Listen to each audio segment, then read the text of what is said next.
Accuracy balance credibility यो हो ABC television. नमस्कार, म सुदीप रेग्मी। कार्यक्रम हो बीच बजार। आर्थिक स्थिति बलियो नभएसम्म देश सबल र समृद्ध हुन सक्दैन। देश समृद्ध हुनका लागि जनता पनि समृद्ध हुनु जरुरी छ। आर्थिक विकासको क्षेत्रमा के कस्ता उपलब्धिहरू भइरहेका छन्, आर्थिक क्षेत्रका हरेक विषयमा जानकारी दिन हामी हरेक दिन यसै समयमा उपस्थित हुने गर्छौं। बिजनेसको क्षेत्रमा भएका सबै घटनाक्रमको यथार्थ इन्फर्मेसन दिने कार्यक्रम हो बीच बजार। बीच बजारमा सबैभन्दा पहिले बीज न्यूज। नेपालको वित्तीय सुधारका लागि समयमै पूर्ण बजेट ल्याउनु पर्ने विश्व बैंकले सुझाव दिएको छ। विश्व बैंकले सार्वजनिक गरेको प्रतिवेदनमा नेपालको वित्तीय सुधारका लागि पूर्ण बजेटको कार्यान्वयन, खर्च प्रणाली र विकासलाई ध्यान दिन सुझाव दिएको छ।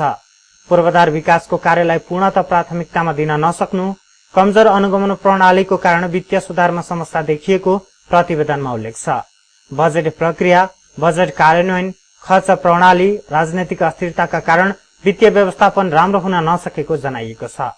विश्व बैंकले नेपालको वित्तीय सुधारका लागि समयमै र पूर्ण आकारको बजेट ल्याउनु पर्ने, बजेट कुन दिन ल्याउने भन्ने विषयमा टुङ्गो लगाउनु पर्ने, भ्रष्टाचारको न्यूनीकरणतर्फ सम्बन्धित पक्ष जागरूक हुनुपर्ने र स्थानीय प्रशासनलाई सशक्त बनाउन सकेको खण्डमा वित्तीय क्षेत्र सुधार गर्न सकिने जनाएको छ। नेपालमा आर्थिक उदारीकरणको सुरुवातसँगै बैंक तथा वित्तीय संस्थाको संख्या पनि निकै बढेको छ। दशक लामो द्वन्द्व अन्त्यसँगै यो क्रम झनै बढेको छ। वित्तीय संस्थाको संख्यात्मक वृद्धिसँगै उनीहरूले प्रवाह गर्ने लगानीमा खराब कर्जाको दर पनि बढ्दो छ। खराब कर्जाका कारण फसेको पैसा उठाउन र ऋण नतिर्नेहरूको मुद्दा किनारा लगाउने उद्देश्यले स्थापना भएको ऋण असुली न्यायाधिकरणले वर्षेनी 100औं मुद्दा किनारा लगाउँदै आएको छ। न्यायाधिकरण स्थापना भएको 10 वर्षमा करिब 2549 मुद्दाको 42 अर्ब 51 करोड 93 लाख रुपियाँको मुद्दा किराना लगाइएको छ भने 16 अर्ब 73 करोड 5 लाख 46 हजार रुपियाँ असुली समेत भएको छ। 2060 साल साउन 1 गते स्थापना भएको ऋण असुली न्यायाधिकरणले सोमबार आर्थिक वर्ष 2069-70 को वार्षिक प्रतिवेदन सार्वजनिक गरेको छ। न्यायाधिकरणको वार्षिक प्रतिवेदन सार्वजनिक गर्दै अर्थमन्त्री शंकर प्रसाद कोइरालाले ऋण नतिर्ने र ठग्नेहरूलाई कारबाहीको दायरामा ल्याउने वातावरण मिलाउन सरकार तयार रहेको बताए। उनले न्यायाधिकरणलाई मुद्दाको फैसलाका साथसाथै फैसला कार्यान्वयनमा पनि ध्यान दिन आग्रह गरे। फैसला कार्यान्वयन र दोषीलाई कारबाहीको दायरामा ल्याउन तथा ऋण असुल गर्न सरकार समेत प्रतिबद्ध रहेको मन्त्री कोइरालाको भनाइ थियो। आफ्नो स्थापनाको जनशक्तिबाट पनि तपाईले प्रभावकारी भूमिका निर्वाह गर्नु। नेपाल राष्ट्र बैंकका गभर्नर डाक्टर युवराज खतिवड़ाले बैंकहरूले कर्जा लगानी गर्दा धितोको उच्च मूल्याङ्कन गरेर ऋण प्रवाह गर्ने र पछि धितोले ऋण चुक्ता नहुने जस्ता समस्या रहेको बताए। उनले पछिल्लो समय बैंक तथा वित्तीय संस्थामा धितो बिनाको कर्जा लगानी बढेको दावी गरे। 60 को दशकमा यस्तो विकृतिले व्यापकता पाएको उनको भनाइ थियो। गभर्नर खतिवड़ाले बैंकहरूको निष्क्रिय कर्जा 5% मा झरेको र यो निकै नै सुधारजन्य भएको बताए। मापदण्ड बनाएर नीति बनाएर व्यवहार हुने गरी यो क्रोनिक ऋणहरू चाहिँ फरफार गर्ने व्यवस्थामा गयो। यहाँहरूले फैसला गरेको मुद्दा र त्यसपछि फैसला भइसकेको केसहरूको सक्छ। कार्यक्रममा गभर्नर खतिवड़ाले पछिल्लो समय बैंकिङ कसुर एनका कारण ऋणीहरूले ऋण तिर्न थालेको जिकिर गरे। नेपाल राष्ट्र बैंकको निर्देशन, बैंकिङ कसुर तथा न्यायाधिकरणको जिम्मेवारीका कारण पनि खराब कर्जा घट्दै गएको उनको भनाइ थियो। न्यायाधिकरणका अध्यक्ष गोकुल बुर्लाकोटीले मुद्दाहरूको फैसला तथा निर्णय गर्ने कुरामा उल्लेख्य सुधार आए पनि कार्यान्वयनमा केही समस्या रहेको बताए। कतिपय अवस्थामा राज्यका अन्य निकायबाट आवश्यक सहयोग नपाउँदा कार्यान्वयनमा समस्या आउने गरेको उनको गुनासो छ। बैंकहरूले ऋणीको परिचय समेत थाहा नपाउने, वित्तीय संस्थाले धितो मूल्याङ्कन नगर्ने, ऋणीहरूलाई अंग्रेजी भाषामा हस्ताक्षर गराउने र कानूनी प्रक्रिया नपुर्याउने गरेको अध्यक्ष बुर्लाकोटीको भनाइ छ। 42 अर्ब 14 करोडको फैसला गरिसके कसलाई कर्जा प्रदान गरिरहेछौँ भन्ने एउटा समस्या छ। त्यो ऋणीहरूलाई चाहिँ अंग्रेजी भाषा न जस्तोमा पनि सही गर्ने परिपाटी भएको हुन। न्यायाधिकरणमा स्थापना यताको 10 वर्षमा 2727 मुद्दा परेका छन्। यसमध्ये न्यायाधिकरणले 2579 मुद्दाहरू किराना लगाइसकेको छ भने 128 मुद्दा फैसला गर्न बाँकी छ। यसरी बाँकी रहेका मुद्दाहरूलाई बैंकहरूले धितो र ऋणीहरूको समेत पूर्ण ठेगाना पत्ता लगाउन सकेका छैनन्। न्यायाधिकरणमा पछिल्लो समय बैंक तथा वित्तीय संस्थाहरूबाट खराब कर्जा असुलीका लागि उजुरी पर्ने क्रम जारी छ। बैंक तथा वित्तीय संस्थाहरूको संख्यात्मक वृद्धिसँगै अस्वस्थ प्रतिस्पर्धा पनि बढेको छ। त्यसले गर्दा पनि बैंकहरूको खराब कर्जा बढेको छ।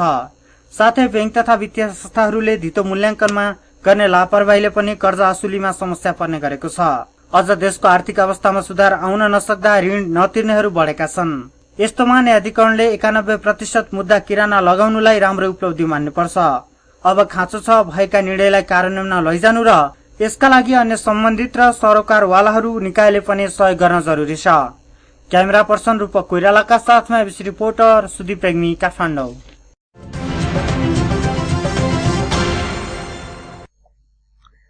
हरेक वर्ष चाहिँ कम्प्युटर एसोसिएसन अफ नेपाल क्यानले यस वर्ष पनि सुविसु क्यान सफ्टेक 2013 आयोजना गरेको थियो। उक्त सुविसु क्यान सफ्टेक मेला भिरकुटी मण्डप स्थित प्रदर्शनी हलमा आयोजना भएको थियो। मेलामा राष्ट्रिय तथा अन्तर्राष्ट्रिय सफ्टवेयर, सोलुसन, सर्भिसेस र कम्युनिकेशनसँग सम्बन्धित विभिन्न 60 वटा कम्पनीका 120 स्टल रहेका थिए भने 1 लाख भन्दा बढीले उक्त मेलाको अवलोकन गरेका थिए। भाद्र 19 गतेदेखि 22 गतेसम्म चलेको मेलामा मण्डला सिस्टम प्रणालीको स्टल निकै आकर्षणको केन्द्रबिन्दु बनेको थियो।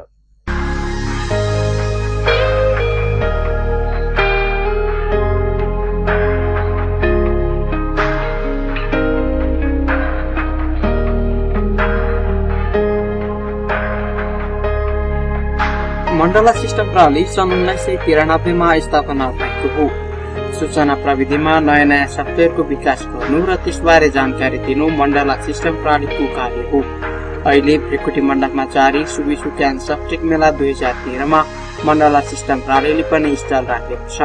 कम्पनीले गार्मेन्ट, प्रोडक्सन, बैंकिङ, सूचना व्यवस्थापन, लेखा व्यवस्थापन, अस्पताल व्यवस्थापन लगायतका सफ्टवेयर उत्पादन गरेको छ।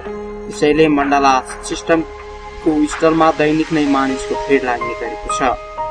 मण्डला सिस्टम प्रणालीले अहिलेसम्म 20 वटा भन्दा बढी सफ्टवेयर बनाएको छ र मेलामा कम्पनीले ग्राहकहरूलाई आफ्नो उत्पादन खरिदमा विशेष छुटको व्यवस्था गरेको छ। मेलामा आफ्ना सम्पूर्ण सफ्टवेयरमा 10% सम्मको छुट रहेको बताउँछन् कम्पनीका marketing manager Birendra Pradhan.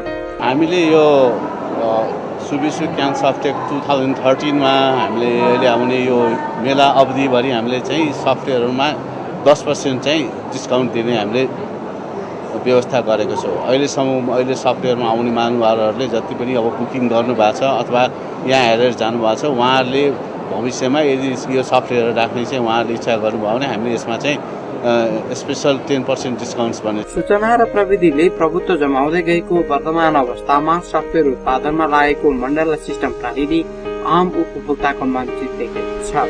सुविसु can सफ्टेक मेलामा रहेको मण्डला सिस्टम प्रणालीको स्थलमा देखिएको भिडले पनि यही सत्यलाई प्रमाणित गरेको छ। आफ्नो सफ्टवेयरहरू खरिद गरेकाहरूले कुनै प्रकारको समस्या समाधानका लागि कम्पनीले डोर टु डोर सेवा समेत सञ्चालन गरेको मार्केटिङ म्यानेजर प्रधानले जानकारी दिए। हामीले हाम्रो चाहिँ सफ्टवेयर लिएकोलाई जति पनि हाम्रो कस्टमर छ उहाँहरूलाई चाहिँ हामीले कस्तो छ भने अब 365 डेज नै हामी सर्भिस उहाँलाई दिन्छौँ भने त्यो सर्भिसमा चाहिँ उहाँले कतिपय सर्भिस चाहिँ हामीले यहाँ कम्प्युटरबारे टिम भ्युअर भन्ने एउटा चाहिँ हाम्रो सफ्टवेयर छ होइन, त्यो हाम्रो कस्टमरहरूसँग पनि हुन्छ। त्यो टिम भ्युअरबाट पनि हामीले यहाँबाट अफिसमै बसेर त्यो उहाँको समस्या जे छ त्यो हामी समाधान गर्छौँ। नत्र भने उहाँको अफिसमा गएर भिजिट गरेर भनौँ न उहाँको के समस्या छ त्यस्तो गरेर चाहिँ हामीले गर्ने गर्छौँ। कम्पनीले एकाउन्ट तथा बजेट नियन्त्रणका लागि उपयोगी हुने सफ्टवेयर पनि निर्माण गरेको छ, जसको मुख्य फीचरलाई प्रश्न पार्दै मण्डला सिस्टम प्रणालीका मार्केटिङ म्यानेजर वीरेन्द्र प्रधान भन्छन्। डिफ्रेन्ट प्रोडक्टहरूको छ प्रोसेस होइन, छुट्टै छ फिचर्स।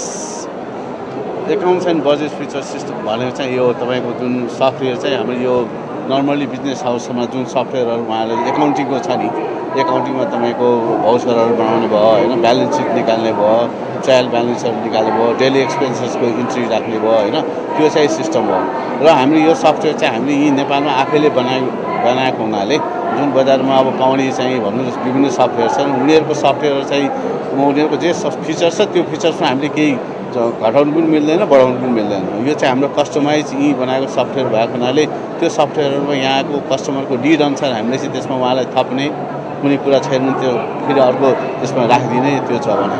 इन जेनरली हाम्रो चाहिँ जुन अब यो अर्गनाइजेसनमा हुने चाहिँ अब एकाउन्टिङ सिस्टमको A to Z सबै फिचर्सहरू नै यसमा छ। मण्डला सिस्टम प्रणालीले गार्मेन्ट तथा कार्पेट उद्योगका लागि उपयोगी हुने सफ्टवेयर पनि बजारमा ल्याएको छ, जुन गार्मेन्ट तथा कार्पेट उत्पादनमा प्रयोग गरिने धागोको स्टक निकाल्न उपयोगी हुने प्रधानको छ।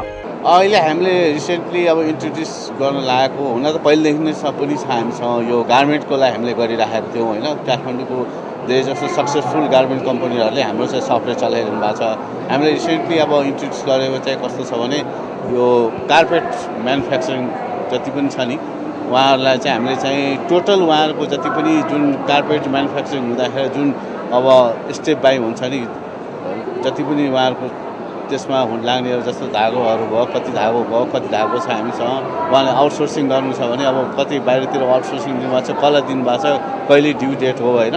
यस्ता अनेक कुराहरूलाई चाहिँ कार्पेट म्यानुफ्याक्चरिङतिर हामीले एउटा फोकस गरेछौँ। सुबिसु क्यान सफ्टेकमा रहेको आफ्नो स्टलबाट आफ्नो उत्पादन खरिद गर्नेलाई सबै उत्पादनमा विशेष छुट दिने कम्पनीले जनाएको छ। कम्पनीले हस्पिटल र फार्मेसीका लागि आवश्यक पर्ने औषधि प्लानका लागि सहयोग पुर्याउने सफ्टवेयर पनि निर्माण गरेको छ, जसको बारेमा जानकारी दिँदै मण्डला सिस्टम प्रणालीका मार्केटिङ म्यानेजर वीरेन्द्र प्रधान यसो भन्छन्। यिनीहरूलाई चाहिँ प्लान्ट अपरेसन जुन औषधिहरू बनाउँदाखेरि उहाँको जुन प्रोसेस हुन्छ नि सुरुदेखि अन्तसम्म जति पनि भन्नु औषधि बनाउने त्यसको लागि चाहिँ हामीले चाहिँ त्यो प्रोडक्ट चाहिँ हामीले चाहिँ अहिले चाहिँ फोकस चाहिँ गरेर चाहिँ मार्केटमा ल्याउँदैछौँ। अरू त हाम्रो सफ्टवेयरहरू छ विभिन्न सफ्टवेयरहरू छ त्यो सफ्टवेयर चाहिँ अब हाम्रो कस्टमरले सक्सेसफुली नै चलाइरहनु भएको छ। मण्डला सिस्टम प्रणाली सूचना तथा प्रविधिको युगमा आफ्नो छुट्टै पहिचान बनाउन सफल भएको छ। सस्तो जनशक्ति र उत्कृष्ट उत्पादनका कारण विकसित मुलुकको ध्यान समेत नेपाल जस्ता मुलुकतिर तानिन थालेको अवस्थामा एक उत्कृष्ट सफ्टवेयर कम्पनीको रूपमा स्थापित भएको मण्डला सिस्टम प्रणाली पनि आफ्नो उत्पादन देशभित्र मात्र नभई विदेशसम्म पुर्याउन सफल रहोस् शुभकामना। क्यामेरा पर्सन कृष्ण खड्काका साथमा बीबीसी रिपोर्टर गणेश कन्या र बिपी पोखरेल काठमाडौँ।